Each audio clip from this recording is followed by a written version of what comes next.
doesn't exactly seem like God is encouraging critical thinking or fully informed consent.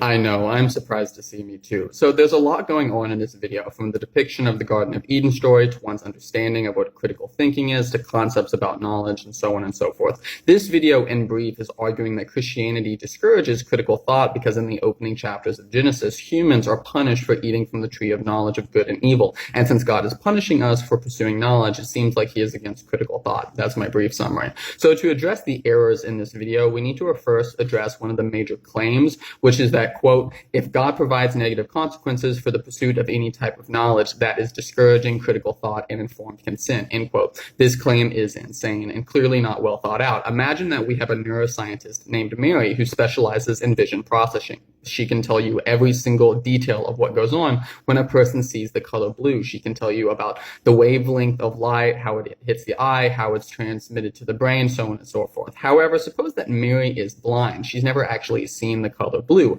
Mary has a lot of propositional knowledge about seeing blue, but she does not know what it's like to see blue herself. She does not have experiential knowledge. Now imagine that through a breakthrough in technology, Mary's blindness can be cured by a simple operation. When Mary first opens her eyes and sees the world and sees the color blue, she learns something. She learns what it's like to see blue. This, in the philosophy of mind literature, is called qualia. So when we make this distinction between propositional knowledge and experiential knowledge, it becomes very clear just how silly the objector's argument is. And if somebody comes up to you and says, I really want to know what it feels like to skin a baby alive, we should discourage that action. We should provide negative consequences if they perform actions to gain that type of knowledge. Pursuit of that type of knowledge leads to harm both to the baby and also to the person. No good parent wants their child to know what it is like to be raped or to be electrocuted or to taste bleach. And because of this, they set up rules and precautionary measures to prevent their children from gaining that knowledge. In this respect, God is no different. In the Garden of Eden story, which should not be understood as a literal play-by-play of events,